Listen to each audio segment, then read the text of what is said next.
I would like to welcome all the devotees for Bhagavad Gita class. And also I'm thinking maybe we should start our evening class from 6:15 so that we can have half an hour of Kirtan. If you like. 6:15 to let's say at least 6:40 we can have Kirtan so that devotees can also practice along with me. Kirtan, like that. 10 minutes Kirtan is not sufficient. It's like आधा पेट खा के उठ जाते हैं. So try to come 6:15 at least. We'll have Kirtan. So we'll discuss first or read glories of chapter number 4 and then we'll discuss 4.1. Glories of chapter 4, transcendental knowledge. I'll read it and I think that should be sufficient. No need much explanation here. Can you show it here? Also, yes. Lord Vishnu said, "My dear Lakshmi, now I will describe the glories of the 4th chapter of the Srimad Bhagavad Gita. On the bank of the river Ganga, there is a town of the name Kashi, Banaras." Okay, so we have some people from Banaras, one people at least. Where at the temple of Vishwanath, a great saint of the name Bharat lived. Daily, with the greatest devotion, he would recite the 4th chapter of Srimad Bhagavad Gita. Previously, when Bharat had been traveling on pilgrimage, he had gone to the town of Tapodan to take darshan of the deity of Lord Krishna there. While leaving that town, he saw 2 bale fruit trees.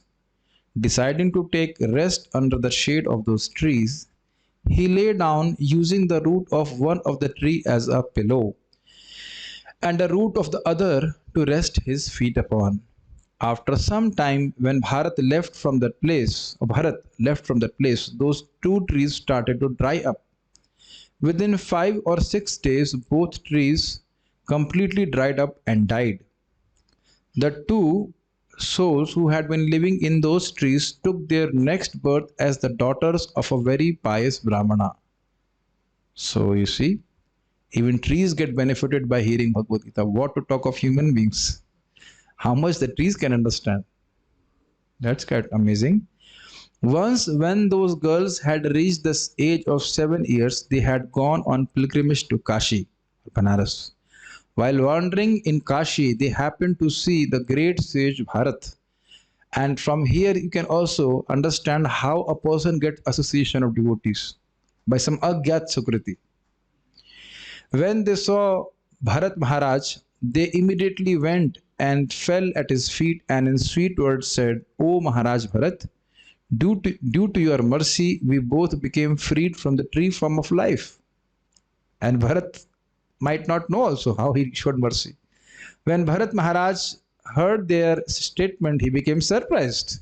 He inquired from them, "My dear daughters, where and when did I come in contact with you and free you from the form of trees? Also kindly inform me how you attained the form of trees, because I do not know anything of this matter."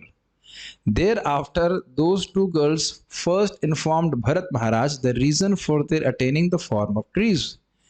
The 2 girls said, "Maharaj, on the bank of the river Godavari, there is a sacred place of the name Chinnapap, that who destroys sinful reactions. At that place, there was a rishi of the name Satchatap. He was performing very great and difficult austerities. In the hot season, he would sit in between many fires, and in the cold season, he would stand in the cold river.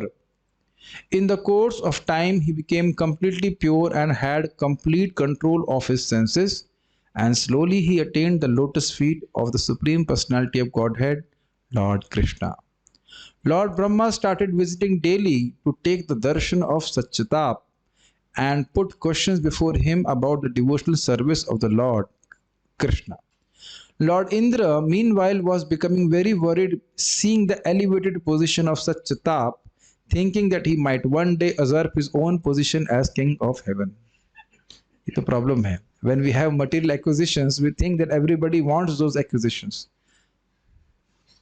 Like somebody may have a beautiful wife and then he will think, "Oh, everybody is looking at my wife only."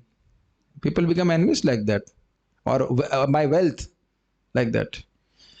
At that time, Lord Indra called the two of us, who in that birth were Apsaras in the heavenly kingdom, and instructed us, go and cause the fall down of Sachatap before he tries to usurp me from my position. After receiving Lord Indra's instructions, we left from his presence and went to the bank of Godavari river where Sachatap was performing austerities. At that place, we both started to sing and dance very provocatively close to Sachatap with the intention of causing the sage to engage in a sexual relationship with us. While dancing, our covering cloth slipped down and our breast became visible. At that time, taking water in his hand, that sage cursed us in the following words: you both go and become bale trees on the bank of the river Ganga.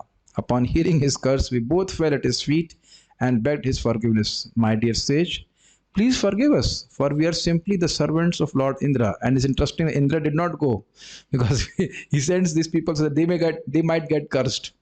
Seeing our submissive attitude, that sage became pleased and informed us that we would remain as trees until Maharaj Bharat came in contact with us. And he also blessed us that we would be able to remember our previous words. My dear Bharat, Maharaj Bharat, at that time when you visited Tapodan, you rested beneath us when we were in the form of bale trees. You were reciting the fourth chapter of Srimad Bhagavad Gita, and by hearing that recitation, we not only became free from that tree form of life and attained birth in a devotee family, also we lost all desire for enjoying in this material world. So this is the effect of hearing Srimad Bhagavad Gita, reciting Bhagavad Gita, hearing Bhagavatam, reciting Bhagavatam, chanting Hare Krishna. Practical effect which a person actually can feel in his life. Lord Vishnu said, my dear Lakshmi, when those two girls recited their history before Bharat Maharaj, he became very happy and left for his ashram. Those two girls throughout their life carefully recited the fourth chapter of Srimad Bhagavad Gita daily and attained devotion to my lotus feet, and then went back to him. So